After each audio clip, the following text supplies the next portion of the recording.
नमस्कार दोस्तों, welcome to our channel. दुनिया में कई लोग और एक्सपर्ट्स पावर और पॉलिटिक्स को पर्यायवाची मानते हैं, यानी कि सिनोनिम। दुनिया के सबसे पावरफुल पदों तक पहुंचने का जरिया पॉलिटिक्स है। लॉर्ड एक्स, जो कि अपने समय में एक बहुत प्रख्यात पॉलिटिशियन थे, उन्होंने कहा था, power tend to corrupt and absolute power corrupt absolutely. Edmund Burke, उनका कोट काफी पॉपुलर है, the great the power the more dangerous the abuse. अब आप ये सोचेंगे कि आज मैं ऐसे कोट्स क्यों ला रहा हूं। इसका रीजन है डोनाल्ड ट्रंप। आज दुनिया के कई जियोपॉलिटिकल एक्सपर्ट्स कह रहे हैं कि डोनाल्ड ट्रंप पावर के नशे में पागल हो चुके हैं।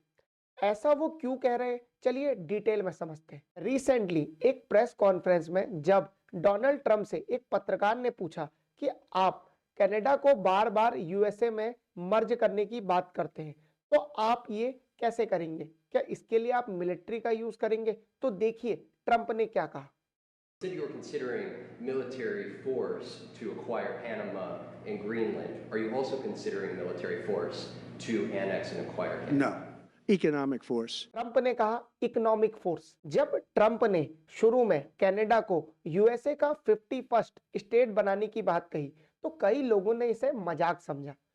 पर ट्रंप ने इस बात को अब इतनी बार रिपीट कर दिया है, और वो भी सीरियस टोन में, कि अब लोगों को ये एक जियोपॉलिटिकल पॉसिबिलिटी लगने लगी है। कनाडा में कई लोग अब सर्वे करने लगे हैं कि कितने लोग इंटरेस्टेड हैं यूएस में मर्ज होने के लिए। ट्रंप अपनी थिंकिंग को बैक करने के लिए अब लॉजिक और फैक्ट्स दे रहे हैं। आप स्क्रीन में एक मैप देख रहे हैं। ये मैप पूरे यूएसए में ट्विटर पर वायरल हो चुका है। कई लोग अब ग्रेटर अमेरिकन एम्पायर की बात कर रहे हैं। ट्रंप अपने सोशल मीडिया अकाउंट से कई बार कनाडा को ट्रेड डेफिसिट के लिए लताड़ चुके हैं, और वो कई बार कह चुके हैं कि जैसे ही मैं सत्ता में आऊंगा कनाडा पर 25% का टैरिफ लगा दूंगा। इससे कनाडा की इकोनॉमी पर काफी निगेटिव इंपैक्ट पड़ेगा। एक्सपर्ट्स ऐसा मानते हैं कि ट्रंप के इस पूरे एक्सपेंशन प्लान में एक प्रॉब्लम है। तो चलिए डिटेल में समझते हैं कि वो प्रॉब्लम क्या है। ट्रंप एक्सपेंशनिज्म या विस्तारवाद में चाइना और रशिया से भी आगे निकल गए। चाइना और रशिया कम से कम खुलेआम इसकी बात तो नहीं करते। ये दुनिया के लिए काफी चिंता का विषय है। इस प्रॉब्लम की ग्रेविटी को हमें ध्यान से समझना होगा। आज भी यूएसए दुनिया का सबसे पावरफुल कंट्री, और अगर यूएसए के प्रेसिडेंट दुनिया के सामने सेट करेंगे, तो कल को वर्ल्ड वॉर 3 होने से कोई नहीं रोक सकता। चाइना और रशिया भी अपने एक्ट्स को फिर जस्टिफाई कर देंगे कि यूएसए ऐसा कर रहा है तो हम क्या गलत कर रहे हैं। तो ये एक बहुत बड़ा इशू है। अच्छा, एक और प्रॉब्लम है, ट्रंप कनाडा में ही नहीं रुक रहे। ट्रंप का अगला टारगेट ग्रीनलैंड और पनामा भी है, और ट्रंप उसको एक्वायर करने की बात भी कर चुके हैं। गल्फ ऑफ मैक्सिको का भी नाम बदल के ट्रंप गल्फ ऑफ अमेरिका करने वाले हैं। तो ये एक बहुत बड़ी प्रॉब्लम की तरफ इंडिकेट करता है। ट्रंप के ऐसे कई इंटरव्यू हैं जिनमें वो इसकी डिटेल्स पे बात करते हैं। Assets, we're going to be changing the name of the Gulf of Mexico to the Gulf of America, which has a beautiful ring that covers a lot of territory. The Gulf of America, what a beautiful name. अब ये समझ लेते हैं, क्या Trump के पास इतनी ताकत भी है कि ट्रंप ये सब कर सकते हैं? डोनाल्ड ट्रंप के पास प्रीवियस टर्म से बहुत ज्यादा पावर है।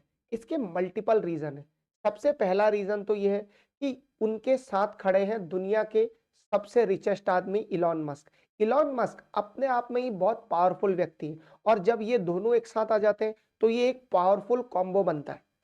यूएस पार्लियामेंट में भी रिपब्लिकन पार्टी की मेजॉरिटी है, जिसके हेड डोनाल्ड ट्रंप है।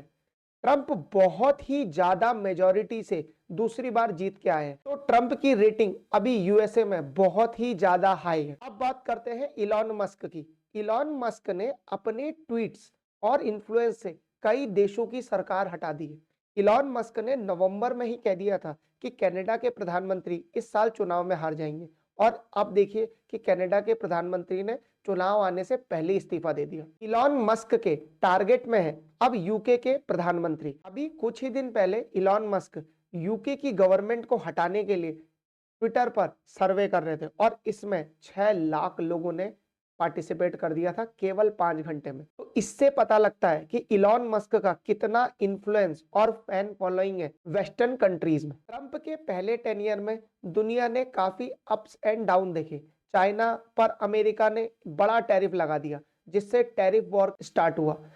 शेयर मार्केट भी काफी ऊपर और नीचे करते थे, क्योंकि ट्रंप किसी शाम कुछ ट्वीट करते थे और अगले दिन उसी ट्वीट का उल्टा ट्वीट कर देते थे।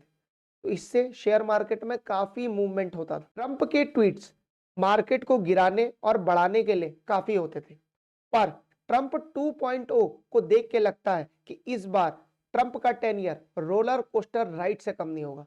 ऊंट के पांव पालने में ही दिखते हैं। अभी ट्रंप ने प्रेसिडेंट की कमान संभाली भी नहीं है, तो ये हाल है। एक बार जब वो कमान संभाल लेंगे तो देखते हैं क्या होता है। आगे ट्रंप की तरफ से जो भी अपडेट आएगा उस पर मैं वीडियो बना दूंगा। ट्रंप के आने वाले टेनियर के बारे में क्या सोचते हैं आप, ये मुझे कमेंट सेक्शन में जरूर लिखकर बताएं। और फाइनली अब ये सवाल, रिसेंटली गवर्नमेंट ऑफ इंडिया ने पहला ऑर्गेनिक फिशरी क्लस्टर बनाया है।